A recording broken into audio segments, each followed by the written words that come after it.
Estos somos y así nos proyectamos, aquí en tu programa, Entre Amigos y Conocidos. Continuamos conversando entre amigos y conocidos. Ya nos hacía falta hablar de historia, de sus proyecciones, y queremos dar la más cordial bienvenida a nuestro gran amigo Pablo Rosero Rivadeneira. Como ustedes saben, él es coordinador técnico del Centro Cultural Biblioteca Aurelio Espinosa Poli de la ciudad de Quito. ¿Y qué tal, Pablo? ¿Cómo vas?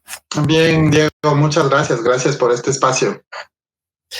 Y primero cuéntanos, antes de hablar del tema que habíamos sugerido para hoy, cuéntanos cómo va esta exposición que estaban planeando en el Centro Cultural, que se refería a la independencia y que me imagino tuvo que postergarse por el tema que ya conocemos del paro nacional. Así es. Bueno, sí, nos complicó un poco o bastante el tema de los sucesos de las últimas semanas, pero bueno, finalmente ya tenemos una fecha oficial que será el día 23 de julio a las 5 de la tarde. Es el sábado 23 de julio, 5 de la tarde, en la capilla del Centro Cultural, aquí en Cotocollao, en Quito. Recuérdanos qué va la exposición. Bueno, la exposición se llama Memorias de un héroe. Gira en torno a la figura del mariscal Antonio José de Sucre, pero da un vistazo a todo el proceso de la independencia. Entonces vamos a poder ver obras de arte únicas, ¿no? Con retratos, por ejemplo, de Sucre, de Bolívar, también de Flores, también de otros actores no tan conocidos, por ejemplo, Rosa Montúfar, la hija del marqués de Selvalegre, que también tuvo un papel preponderante en las luchas por la independencia, o Carmen Salinas, que era hija del coronel Juan de Salinas, asesinado el 2 de agosto de 1810. A Carmen Carmen tenía un tutor que en 1822, cuando ya ha ocurrido la batalla del Pichincha, le dirige una carta a Sucre. Este tutor se llamaba Joaquín Gutiérrez, era además cuñado de Carmen Salinas, pidiendo una ayuda económica para su cuñada Carmen, que estaba en una situación económica muy grave, producto de justamente de todas las luchas independentistas. Su padre fue asesinado el 2 de agosto, su madre murió luego de algún tiempo, también víctima de la pena y de la persecución, porque se ordenó el secuestro de los bienes de toda la familia. Entonces todo eso le condujo a que la situación de Carmen Salinas sea realmente muy deplorable. Entonces se pedía que se aplique un gasto de una obra pía, de un fondo que se había creado para atender a las muchachas huérfanas de Quito. Entonces esa carta la dirigen a Sucre pidiendo que se pueda otorgar una subvención de este fondo para Carmen Salinas. Ese documento donde este tutor de Carmen Salinas solicita esta ayuda, lo tenemos nosotros y también será parte de la exhibición, y asimismo otros documentos valiosísimos, algunos de ellos incluso firmados por el mariscal Sucre. Por ejemplo, una disposición que Sucre da por la circulación de moneda falsa, pocas semanas después de la batalla de Pichincha, ¿no? Así también vamos a poder ver cartas de Sucre, ¿no? Hay una carta dirigida de Sucre a Vicente Aguirre, ¿no? Que es bastante reveladora, escrita desde el Perú, un apunte que realiza Sucre de un inventario de su ropa personal, entre otras cosas. Entonces, la exposición va a estar muy buena. Además, aquí una pequeña cuña comercial, vamos a tener un catálogo, es un libro, no es una publicación con artículos de diferentes personas que han escrito sobre el tema, y donde mostramos también una selección de tanto las obras de arte que se van a exhibir como de los documentos. Este catálogo va a tener un costo muy pequeño, de apenas $10, y va a estar a disposición del público. Entonces sería muy importante que quienes visitan la exposición pues también nos apoyen con eso, más aún en esta situación que nos encontramos, que es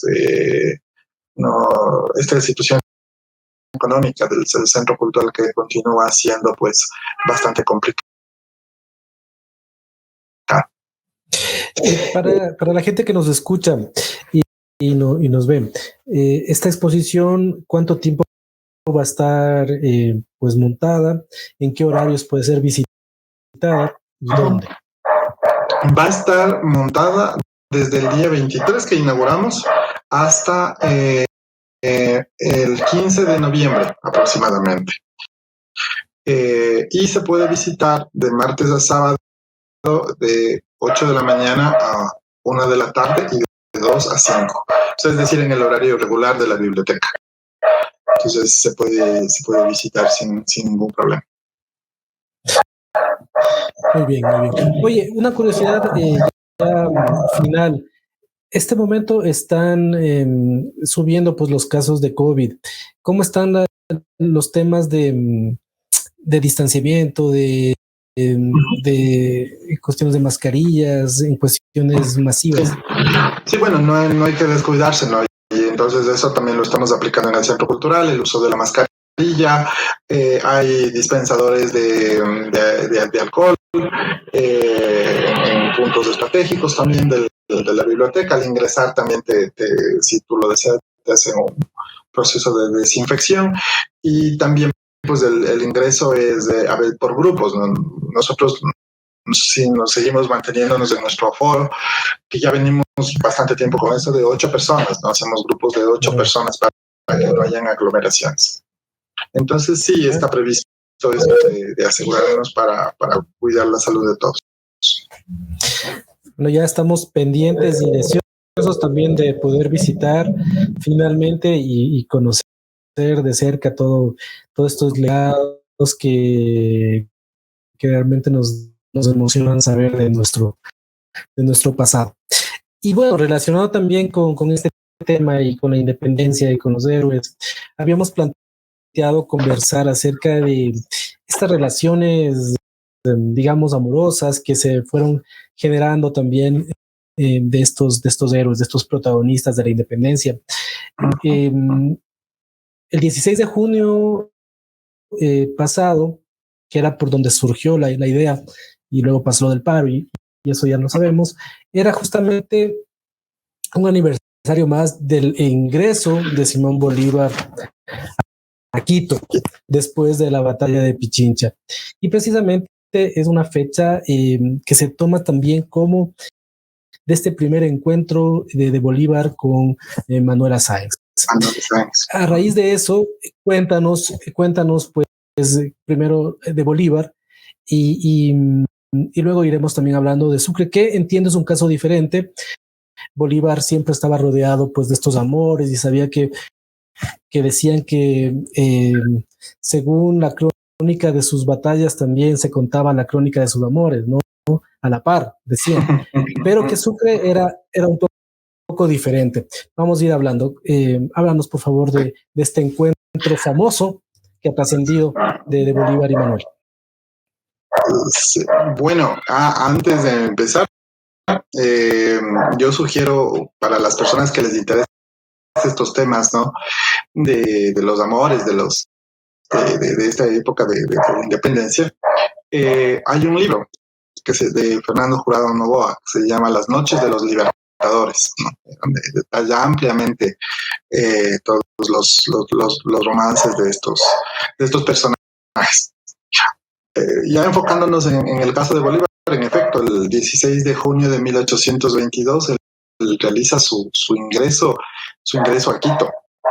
Y está determinado que desde una casa que estaba en el ángulo sur, sería en el ángulo actual de las calles Chile y Venezuela, ¿no? Si no estoy calculando mal, ahí se produjo la famosa escena en la cual Manuela Sáenz, desde un balcón, lanza una corona de laurel al Libertador. El Libertador iba entrando, ¿no?, triunfalmente. Entonces imagínate, era un día de fiesta, y de todos lados le llovían flores y todo, y Manuela lo mira y le lanza una corona de laurel, que era el símbolo verdadero, ¿no? Entonces, este laurel, pues es un símbolo de los héroes. Y Bolívar regresa a ver sorprendido, ¿no? Y se encuentra con esta mujer que le ha lanzado eso, que era además una mujer casada, ¿no? O sea, ella ya, para el momento, ella ya estaba casada con un doctor. Algunos dicen que era doctor, otros que eran comerciante, otros incluso que era armero. Bueno, tiene varias profesiones del esposo de Manuela Sáenz. James Thorne era el nombre de este caballero inglés. Manuela había regresado a Quito, ella había regresado de Lima a Quito para reclamar su herencia, la herencia de su madre. Y bueno, entonces realizando los trámites de esta devolución o de estos trámites de herencia, ocurre este encuentro con Sucre. Parece pues que el flechazo fue Bolívar. Sí, con Bolívar, ¿no? Fue mutuo, ¿no? Y los siguientes días incluso parece que desaparecen los dos, ¿no? Y se refugian en la hacienda de Cataguango, que era la hacienda de propiedad de Manuela Sáenz, ¿no? Entonces, misteriosamente también Bolívar desaparece un poco de la escena pública. Pero antes de eso, ellos se encuentran en un baile. La ciudad de Quito le organiza un baile de Bolívar, ¿no? Y ahí ya se conocen pues más en profundidad. Incluso en la casa donde ocurrió este baile, hay una placa. Y si la memoria no me engaña, es una casa que está sobre la calle García Moreno, más o menos García Moreno entre Mejía y Olmedo, si no estoy mal. Y todavía hay una placa que dice: aquí bailó Bolívar, justamente el 16 de junio de 1822. Y bueno, pues luego empezó ese amor tormentoso, ¿no? De estos dos personajes, a los vaivenes también de las campañas militares, ¿no? Luego Manuela con Sucre, no con Bolívar, sino con Sucre, peleará en Ayacucho. Y eso le valió, pues, incluso que le den un grado militar, y hay una carta de Sucre dirigiéndose a Bolívar, donde cuenta el valor que Manuela tuvo, incluso más que los mismos soldados. Y bueno, fue una relación bastante intensa y a la vez también complicada. Hay un cuento muy bonito ahora mismo no recuerdo el autor, pero se llama En la línea débil del triángulo, se llama el cuento, ¿no? Y está en una serie de cuentos que se llama Aventuras de amor en nuestra historia, que surgió ¿te acuerdas que hace unos años había esta campaña de lectura? Entonces, ahí un libro, ¿no? Y se llama En la línea más no me acuerdo si es de Alicia Jens Cosío, no estoy ahorita claro si es de ella. El autor, no me viene a la memoria. Pero en este cuento se narra la historia, el triángulo amoroso, ¿no?, que se forma entre Bolívar, entre Manuela y entre James Thorne, que era el esposo de Manuela Sáenz, pero desde la perspectiva de él, pues, de James Thorne, entonces lo cual lo vuelve mucho más interesante, ¿no? Y claro, la posición de él era terrible. Incluso hay cartas, ¿no?, de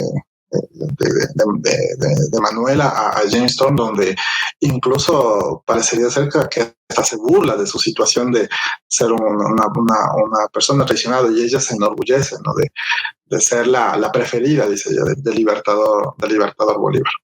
Y bueno, también en esta historia entre Bolívar y Manuela, pues hubo también escenas de celos, ¿no? Hay un episodio donde ella encuentra en la cama de Bolívar, encuentra un arete que no era de ella. Entonces se arma la gran y parece que Bolívar ahí quedó bastante magullado, ¿no? Manuela reaccionó violentamente y Bolívar no quedó muy bien parado. Y bueno, la historia de estos dos personajes se acaba más tarde, ¿no? En 1830 en Bogotá, con la separación final, ¿no? Pues cuando ya se acaba todo, cae la Gran Colombia, Bolívar se dirige al destierro, el objetivo de él era pasar a Europa, y ella se queda un tiempo en Bogotá. Había un problema que algunos entendidos dicen pues que Bolívar sufría ya para entonces de impotencia, ¿no? Entonces no quería que Manuela le acompañe, quería más bien que se separe. Y cuando ella se entera, hay un episodio que queda medio entre la leyenda y la realidad, en el cual se asegura que Manuela se hace morder de una serpiente, ¿no? Pues desesperada porque ha muerto su amado. No se sabe bien qué asidero de verdad tiene esto, pero lo que sí es cierto es de que, bueno, Manuela le sobrevive bastante tiempo a Simón Bolívar, ¿no? Manuela muere en 1857, imagínate, le sobrevive, ¿cuánto? Le sobrevive 27 años más o menos. Es un tiempo bastante considerable. Y claro, ella muere en unas condiciones lamentables, ¿no? Se muere desterrada, no pudo volver a su país. Cuando regresó al Ecuador, Rocafuerte la desterró y luego se quedó a vivir en Paita. Pero ahí recibió pues las visitas de grandes personajes, ¿no? La visitaba Garibaldi, García Moreno, que también recaló en Paita desterrado, también la visitó. Incluso él intentó conseguir unas onzas de oro para poder aliviar la pobreza, la de Manuela y también la de Simón Rodríguez, el maestro de Simón Bolívar, que por esas cosas de la vida había ido también a parar ahí y estaban en una situación sumamente penosa. Pero lo triste de esto es que al momento en el último instante de Bolívar no la menciona a Manuela. En su testamento no hay una sola referencia, como se no, que Bolívar la recuerda y la nombra en su testamento. Entonces, esa es más o menos toda esta historia de Simón Bolívar y Manuela, sobre la que han corrido ríos de tinta, ¿no? Se ha escrito mucho sobre esta. Y correrán y películas y obras de teatro también, ¿no? Un poco para comentar y pasar al tema de Sucre, el hecho de que posiblemente Bolívar pensó que Manuela Sáenz iba a ser como parte de estas aventuras un poco intrascendentes o temporales que él iba teniendo, ¿no? Pero hay que considerar este temple diferente de esta mujer que sí. No solamente estuvo unida románticamente como mucho tiempo se trató de hacer ver, sino que más bien, como tú lo has dicho y lo has narrado, ella era una persona muy involucrada en el tema libertario también, no solamente, por ejemplo, en Perú, desde el cotilleo social, desde un poco el espionaje también de lo que estaba pasando en la corona, pero también formando parte del ejército libertario, ¿no? Sí, totalmente. De hecho, antes de que Manuela conozca a Bolívar, ella ya tenía un papel protagónico en la causa de la independencia. De hecho, San Martín le había nombrado Caballeresa del Sol. Imagínate, y además ella, como bien dices tú, en Lima hizo todo un trabajo muy potente a favor de la independencia. Incluso ella tenía un medio hermano, José María Sáenz, a quien ella le convence de que se pase a las filas patriotas. Y de hecho, en la exposición que ahora vamos a inaugurar, vamos a ver un retrato del hermano de Manuelita, de José María Sáenz, que ¿cómo es la vida? Es tan irónica, ¿no? José María Sáenz, junto con otro prócer de la independencia, Ignacio Saldumbide, mueren en un Pesillo, una hacienda cerca de Cayambe, perseguidos por Flores, imagínate. Porque los dos, tanto Saldumbide como Sáenz, eran miembros de esta sociedad que se formó del Quiteño Libre, que editaba un periódico, ¿no? Que era de abierta oposición a Flores.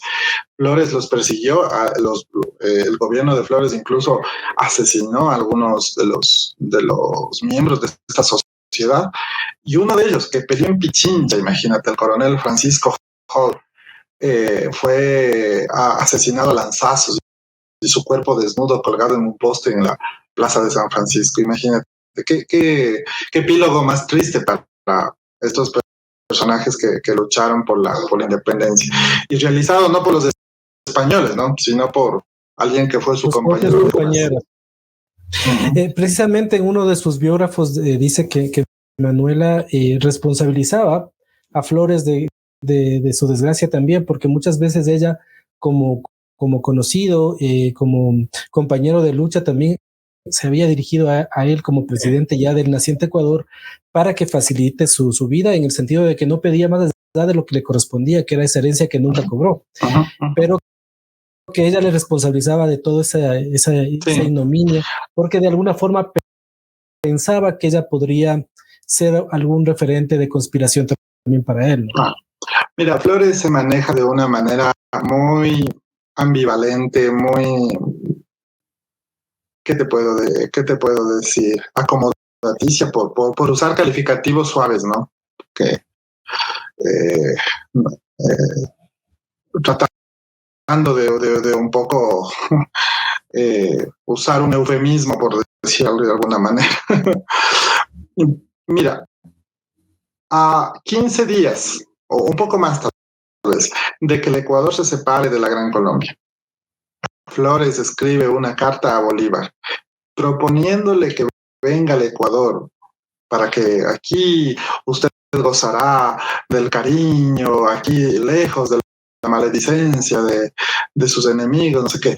Y lo hacía esto cuando 15 días después él estaba reuniendo o cabildeando para que toda la gente le nombre jefe supremo de este nuevo estado que se estaba formando. Entonces, tú dices, vamos, ¿con qué persona nos estamos enfrentando? Pues no. O sea, lo hace eso 15 días antes. El papel de Flores también en el asesinato de Sucre siempre quedó en entredicho. Siempre quedó en entredicho. Entonces, por más que se ha dicho que no hay pruebas, que no sé qué, pero da para pensar. Hay piezas que no calzan. Y sobre todo, por ejemplo, los descendientes de Flores, entre ellos Antonio Flores Gijón, su hijo, que luego fue presidente incluso de la República, prácticamente dedicaron gran parte de su tiempo y sus esfuerzos a vindicar la memoria de su papá, no decir que no tuvo nada que ver. Y las ironías del destino, mira, por esas ironías, en la Catedral de Quito, frente a la tumba de Sucre, del otro lado, al otro extremo de la catedral, está nada menos que la tumba de Flores. Están casi frente con frente, entre los dos media el presbiterio, sin mal no recuerdo. Entonces sí, hay páginas oscuras, ¿no? Hay páginas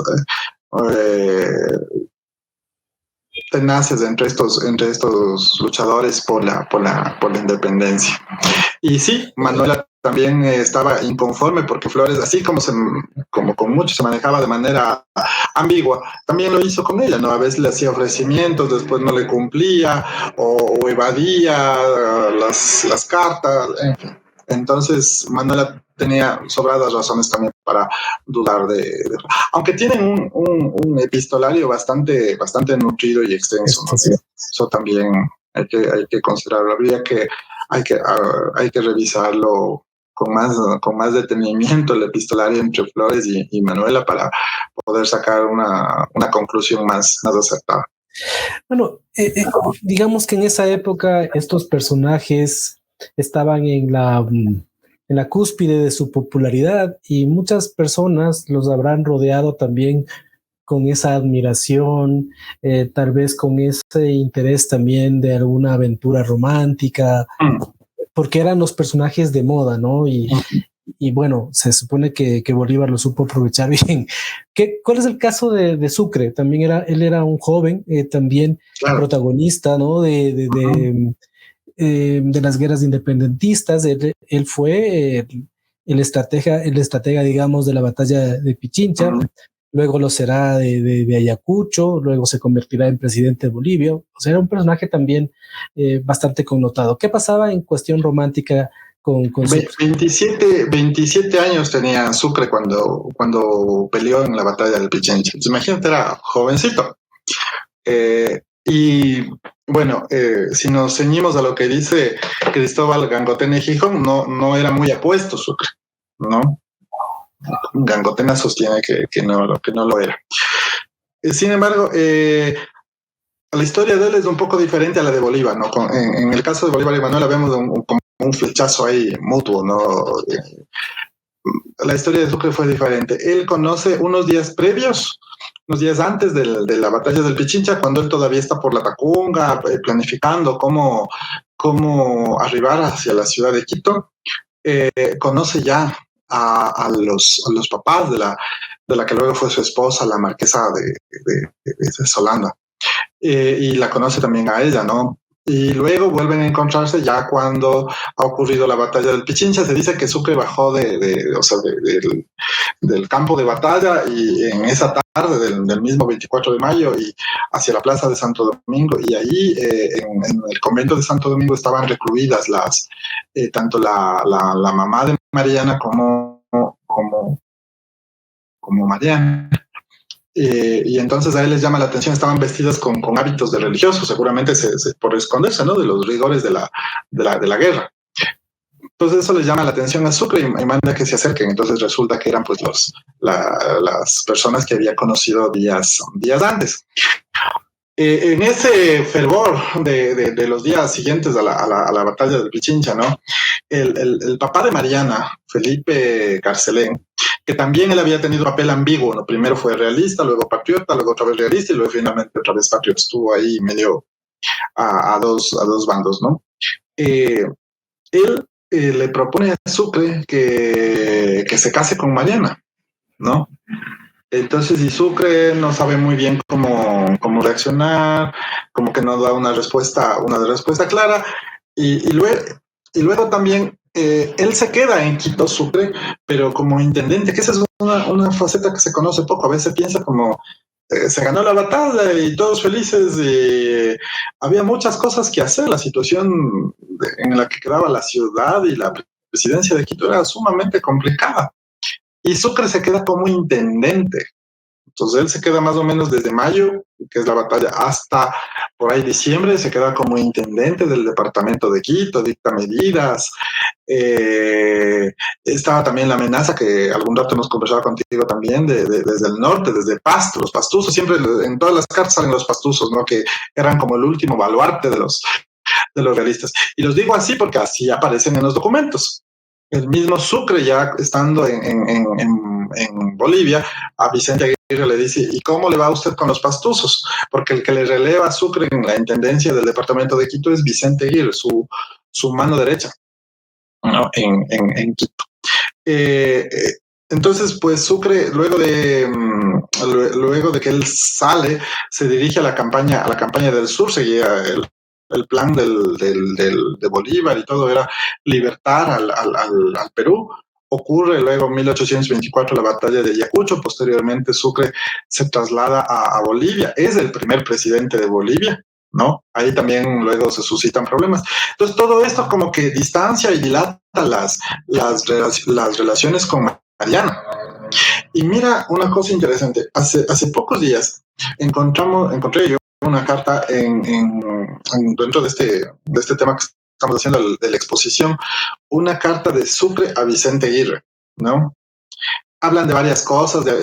Sucre le deja pues algunas disposiciones para cuando él va a estar fuera, y hay una parte donde le pone un fragmento que es intrigante. Dice, hablando de formalidad, dice Sucre: ¿qué me cuenta usted de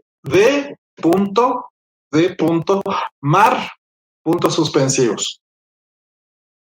¿No? Quería decir Sucre, doña Mariana, me pregunto, pero está escrito así: mar puntos suspensivos. Los puntos suspensivos no los pongo yo, los pone el mismo Sucre.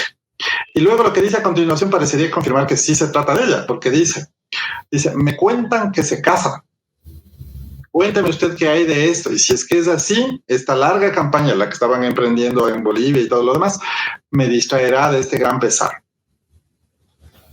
Entonces, parece ser pues que sí se refería a Mariana. ¿Por qué la puso en puntos suspensivos? ¿Por qué esas referencias?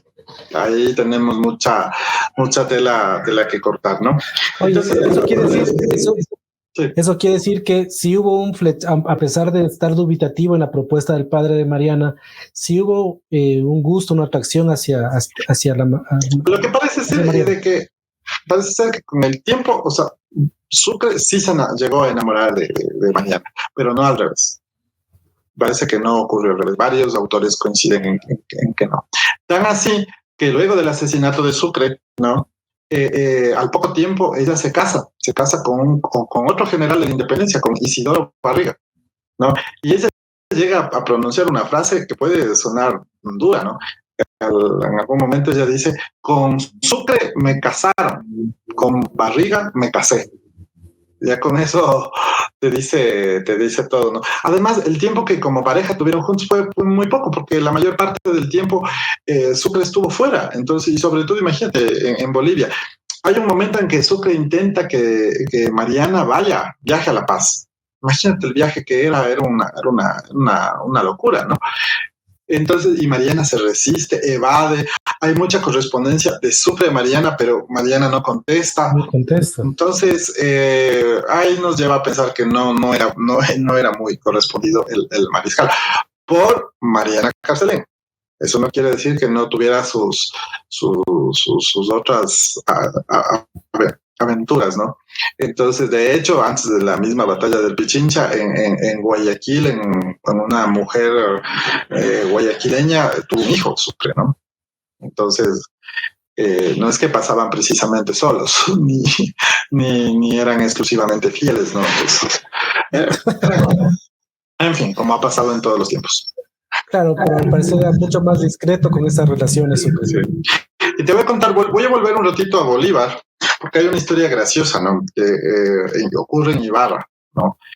En Ibarra, a Bolívar, quienes le recibían generalmente, o donde Bolívar se hospedaba, era la familia Gómez de la Torre. Era Joaquín Gómez de la Torre y su esposa Rosa Tinajero. Entonces, doña Rosa era una mujer muy pilas, ¿no? Y muy suspicaz. Entonces, en un momento dado que le reciben a Bolívar, le ven que como que como que no se sienta bien en su puesto, como que está incómodo, ¿no? Entonces, doña Rosa le queda bien y le dice, Excelencia, ¿a usted le pasa algo, no? Bolívar, no pasa nada, no sé qué. No, Excelencia, a usted le pasa algo. Y claro que pasaba, lo que pasaba era que Bolívar tenía almorranas, tenía callos en sus lados. Imagínate, un viaje de tantas campañas a caballo, ¿no? Entonces finalmente Bolívar admite que ya no puede más, que está súper adolorido. Y doña Rosa ni más faltaba, le dice, por favor. Entonces de ese rato a ponerle emplastos y cosas para aliviarle las almorranas. Este episodio lo cuenta, hay un libro muy bonito del Jurado Novoa, que es Las Quiteñas. Ahí cuenta este episodio, ¿no? Entonces Jurado acaba comentando, dice lo que no logró Manuela, lo logró doña Rosa, dice, curarle las almorranas a Bolívar. Mira, estas cosas, lejos de hacernos caer esta imagen de los héroes, creo que creo que los vuelve más entrañables, ¿no? Los vuelve más humanos, como hemos conversado en otras ocasiones. Sí, y sobre todo no nos podemos imaginar esas largas campañas. Ahora un viaje que significará pues solo cruzar del norte al sur del Ecuador puede resultar cansado. Imaginémonos en esas épocas en caballo, por lugares intransitables, todo lo que debió conllevar esas largas jornadas, ¿no? Y me imagino también la cuestión anímica, ¿no? ¿Cómo sería esos soldados del ejército pensando y cuál es su papel dentro de todo esto? ¿Qué van a hacer? Si habrá un norte, si habrá una salida, si habrá un objetivo, ¿no? y además unos soldados tan heterogéneos, porque acuérdate, en Pichincha, combatieron ingleses, irlandeses, franceses, de todo lado, ¿no? Entonces, todo, imagínate qué pensaban, qué era lo que tenían en mente, ¿no? La víspera de la batalla del Pichincha. Porque además, no es que se proponían combatir, pues el objetivo no era combatir. Sucre ni esperaba la batalla del Pichincha. Él lo que quería era, a través del volcán Pichincha, pasar la ciudad de Quito y ubicarse al norte y así bloquear los refuerzos. Pero resulta que él se encuentra con una naturaleza súper complicada y lo que él pensó hacer en una sola noche, al amanecer del día 24 de mayo, resulta que él no tenía ni la cuarta parte. Y encima de eso sale el sol y está él a las miras de la ciudad. Entonces, digamos, por así decir, la batalla del Pichincha fue una cosa fortuita, ¿no? Entonces, hoy no nos puede parecer como muy lejano o inentendible, ¿no? Cómo ocurrir. Pues, ¿sabes lo que es eso? Transportar cañones. Imagínate llevando tú un cañón ahí por las laderas del Pichincha, sin camino, ¿ah? Abriendo trochas y todo lo demás. Peor aún, estos viajes como los que comentamos, ¿no? Al Perú, a La Paz, por unos caminos que ya lo sabemos que no eran los más adecuados y en algunos simplemente abriendo camino. Entonces, pues vuelvo a lo que ya decía, ¿no? Estos detalles para mí quizás son los más importantes, los que nos ayudan a dimensionar el aporte y el legado de estos personajes. Oye, y ya para finalizar y agradecer por tu entrevista, por eso también es que debemos entender estas relaciones, ¿no? No es que estas parejas podrían estar juntas o pasar mucho tiempo separados, muchos meses, muchos años, y más bien, por ejemplo, el caso de Manuela era este ímpetu que tenía de mujer como libertaria, porque lo era, de decir yo me voy y te alcanzo en tal parte, pero realmente eran viajes, esta separación eran voluminosas, ¿no? A tal punto que decían que también entre Bolívar y Manuela, en esos 8 años de relación creo que fueron, realmente no hubo mucho tiempo de estar juntos tampoco, ¿no? Sí. Sí, exactamente, o sea, Bolívar estaba de un lado para otro, ¿no? Un día está aquí, mañana está en otro lado y todo eso.